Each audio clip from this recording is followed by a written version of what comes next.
The book that I'm reading from this morning for a non-biblical reading is actually the book we're reading for our women's group.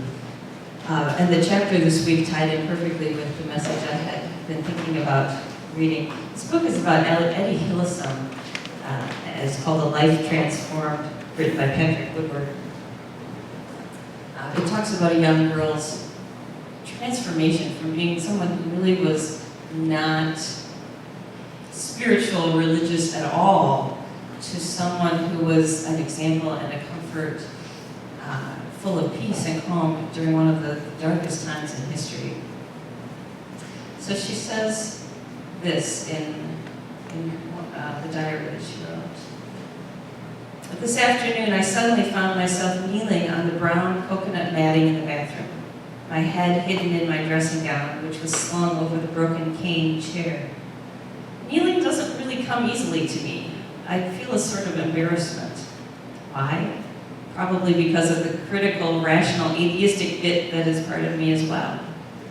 And yet every so often I have a great urge to kneel down with my face in my hands and in this way to find some peace and to listen to that hidden source within me.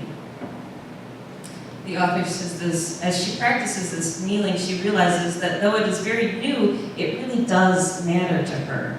To her surprise, to her embarrassment, she seems to have become genuinely religious. And she says this, in the past, I too used to be one of those who occasionally exclaimed, I really am religious, you know, or something like that.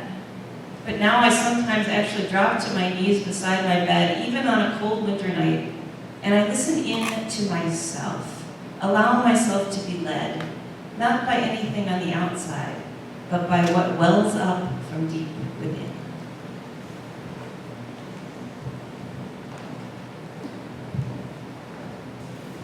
Our reading is from Proverbs.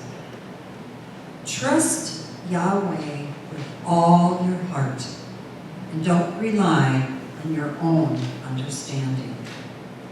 Acknowledge God in all you do, and God will direct your paths.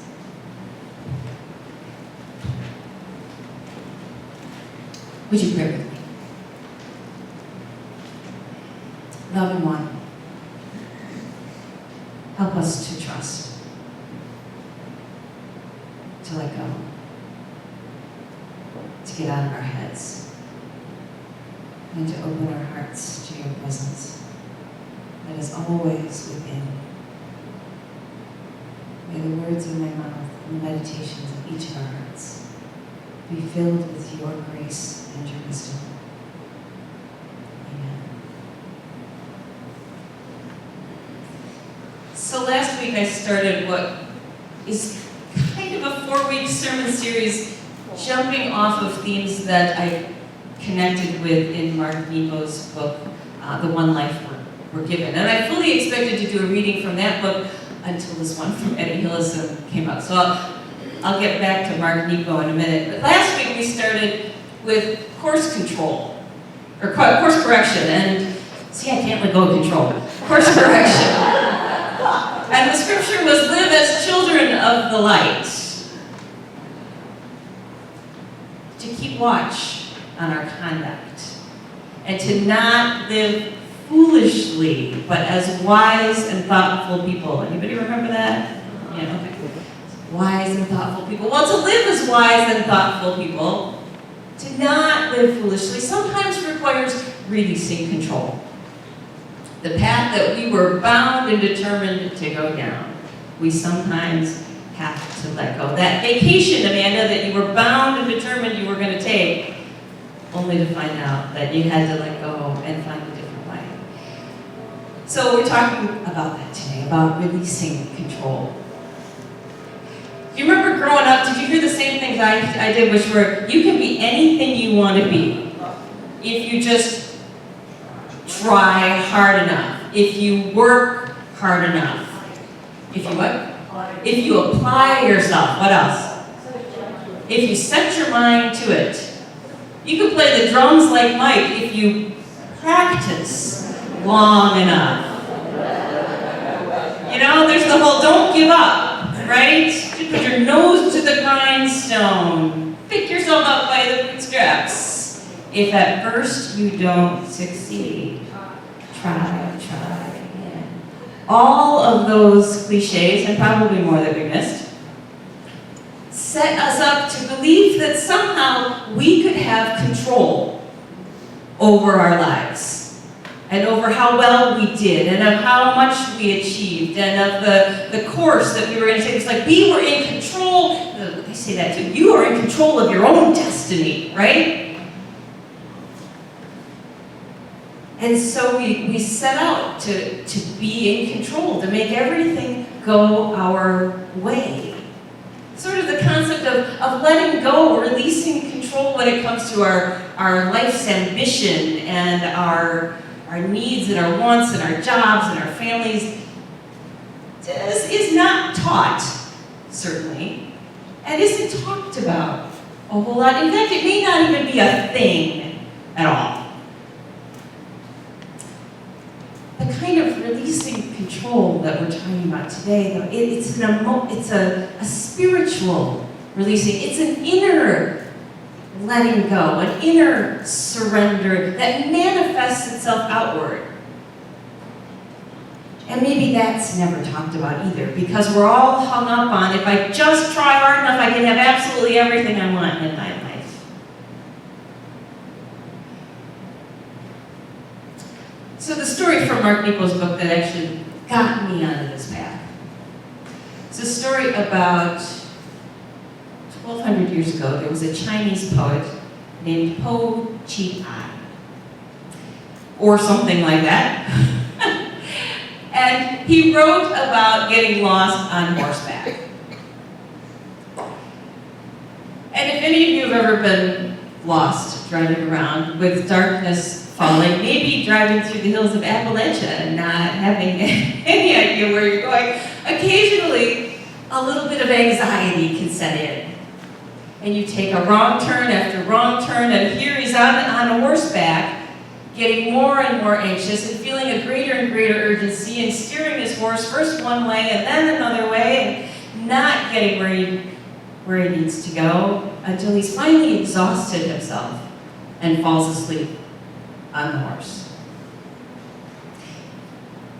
and releases control of the reins a bit. He thinks he's just fallen asleep for a little bit, but in truth, it's been quite a ways. And when he wakes up, he finds that his horse has found a better way.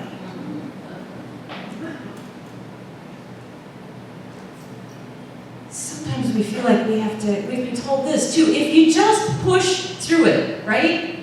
If you just keep going, I will get out of this situation. I will find the answer I need. I will get the direction, the path that I need if I just push hard enough and keep my nose to the grindstone. And yet, what happened was when he relaxed and let go, and let perhaps a greater power lead, he got where he needed to be. Yet how hard is it to let go physically, outwardly? It's hard to let go inwardly, too. Here's another wonderful metaphorical story, which some of you have probably heard, but it's perfect, so let me say it again. When I was 12-ish and my brother was 9-ish, our family went camping out to Colorado. And one day we decided, my dad and my brother and I would go inner tubing. My mom would drop us off, she'd meet us downstream, a couple of miles or whatever, 2 hours later. And I think she just really wanted like a couple hours of peace and quiet now that I'm older and understand this.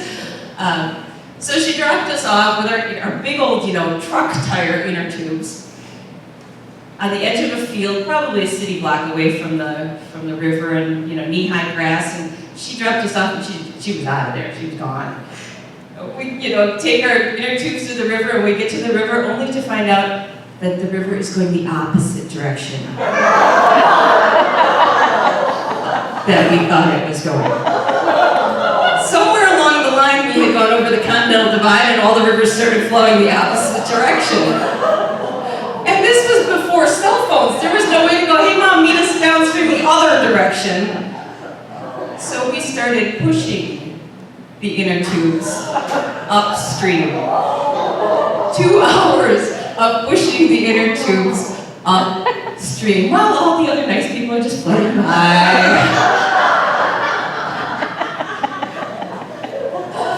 So which person do you want to be? Do you want to be the person pushing the inner tube upstream, or do you want to be the one floating on by? Because if you want to be the one floating on by, you better check the direction of the stream before you get on it. Releasing inner control means that we check in with something more than our egos and our heads. We check in with the divine within. We center ourselves. We find that place of deep knowing that can help lead and guide and direct us. Otherwise, we're going to stand there with our egos pushing and going, my way, I am going this way. I don't care what anybody else says, bye. I see it, yeah. Pushing through. So the essence of releasing control is that inner releasing of control. The quote that I read to you out of this book by Eddie Hillesum starts to give us a sense of what that looks like. And especially because her situation, she just had a really tough life and lived at a really tough time. So let me give you a little background. She was born in 1914 in Holland to parents who were emotionally unavailable and physically unaffectionate. Her mother and her 2 brothers were severely mentally ill. And so their home life was very, very negative and difficult. Her brothers at some point were institutionalized. It was that bad. And so as soon as she could get out, she got out. When she was old enough, she moved to Amsterdam, enrolled in school, but she was a deeply disturbed young woman at that point. And she acted out by, looking for love in all the wrong places. She slept with a lot of different men, a couple of them much, much older than her, including her landlord and her therapist. The amazing thing is that she was in therapy because she wanted, in her words, to come to grips with herself. Here's a young woman who desperately didn't want to be as mentally ill as the rest of her family and wanted to figure it all out before she went down a really bad path. And I don't think the therapist was a bad guy. In fact, at the end of the day, he gave her some really, really good direction, which led her out of the chaos and the anxiety that she lived in. So not only did he encourage her to write a diary, which she did between the ages of 27 and 29, but he started to help her get in touch with the divine within. Now keep in mind that all of this was happening at the time where the Nazis occupied Amsterdam. And she was Jewish by heritage. Wasn't raised in a religious family, but the Nazis didn't care about that. And so tension was high because their presence was increasing, their persecution was increasing. And so she went from a home life that was negative and difficult and chaotic and anxiety-ridden to really a world situation and a present city situation that was the same way. So her therapist suggested to her that she spend a half hour a day stopping, sitting, and not thinking, but listening for what was deep, deep inside of her. And she was skeptical about this, but soon after she started, she found that within her there was what she called her soul landscape. And that while her world outside was sort of closing in on her, the desire to sort of want to stay hidden perhaps, and worried about what would happen if you walked down the street or you got home that night, or as her outside world was closing in on her, she had found this amazing landscape. She described like a great plains within her that was expansive and was, was broad and was life-giving. And as she spent more and more time in that landscape, she was filled more and more with a calm and a peace. And like I said, it's this inner releasing that manifests itself outward. And so the passage that I read has her actually falling to her knees, compelled to fall to her knees. It wasn't like, okay, I think I'll kneel today because I was raised Catholic all my life and this is what we do to connect to God. This was an inner, I feel compelled to do this even though I'm embarrassed because it seems a little weird because I've never done this before in my life. It was a physical way for her to express that inner surrender, to say, I've got no control over anything, God, but I want to be grounded and know wholeness and know peace. And that's what she found in that position of kneeling. And it may sound weird to us, but it worked for her. It helped her to connect. And she wasn't connecting on a religious level. This wasn't about going to worship or about following food laws of the Jews or about doctrine. This was about a connection to the divine that she found within, a mystical experience of God that was so real to her that it changed the very fabric of who she was, helped her get out of that chaos and anxiety of her past and of her present, and enabled her really to live with calmness and peace and compassion. And the things that she talks about, she says, she doesn't want to start hating. She doesn't want to get caught up in the hate that's around her. And the anger at people. That she held on to the core belief that all humans were good at the very center of themselves. That she didn't run, she didn't hide, but she stayed where she was, helping the people she could help. And she was in a situation, getting ahead of myself, situation where she could walk down the street, she could point to the houses and go, well, in that house, the son was taken into prison. And in that house, the father was taken hostage. And in that house, the 18-year-old boy was sentenced to death. On her block. And yet, in that inner surrender, she found a place that was perhaps more real to her than all of that, because it was a place of light and life and hope in the midst of all of that pain and suffering. So I think if she can do that, no matter what our life situations, there must be a way to quiet ourselves and connect in that way. I want that for me. I want that for all of us. That calmness in the face of chaos, the love in the face of hatred, the trust of the divine to be able to let go enough to surrender. I think most of us would go, no, I want some terms to the surrender. Could we talk about this, please? I will surrender if I don't have to change. I will surrender if I don't have to risk. I will surrender if, I don't have to be too uncomfortable, step out of my comfort zone. Can we have terms to the surrender? That's kind of an oxymoron, don't you think? Surrender pretty much means no terms, just letting go, going with the flow of the river, dropping the reins on the horse, and trusting. And it's so hard for us. And maybe it was somewhat easier for Eddie because she was so in a position of such extreme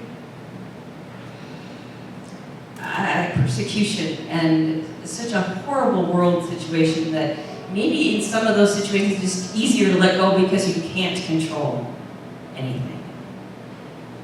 And this wasn't some naive trust in God. She didn't think, God's going to make everything perfect. God's going to fix everything. In fact, she got to the opposite place where she recognized that God couldn't fix it for them.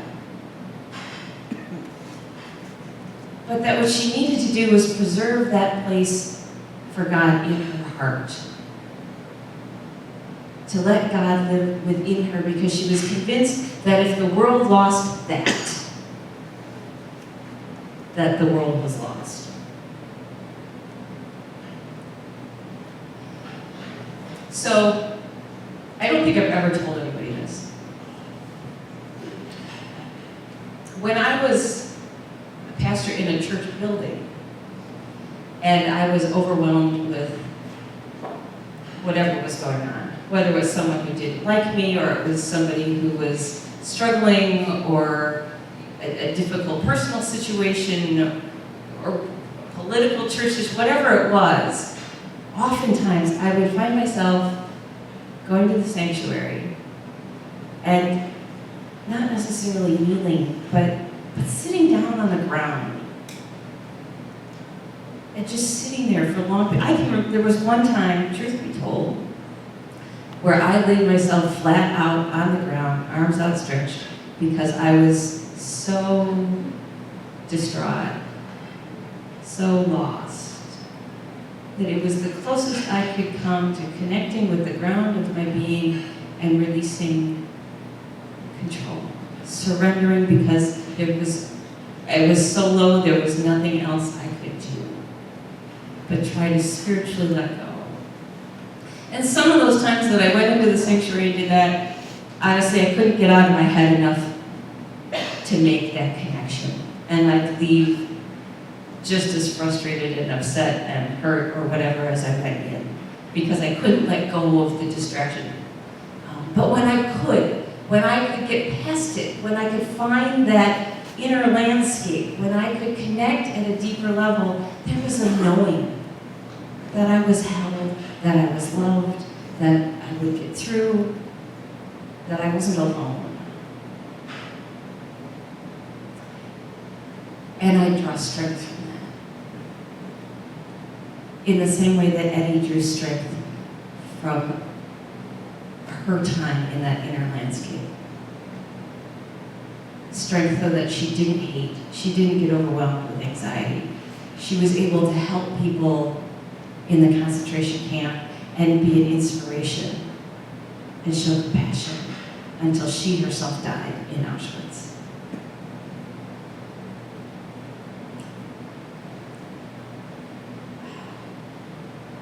I know it goes against the grain of everything we've been taught, kind of, to release and surrender. But I believe if we can work on doing that, even if for a few minutes, we will touch something so amazing that we will be filled with hope and grace and peace no matter what the situation we're in. So I encourage you to slacken up on the reins, to check the direction of the river, and not work so hard at pushing through it. Amen.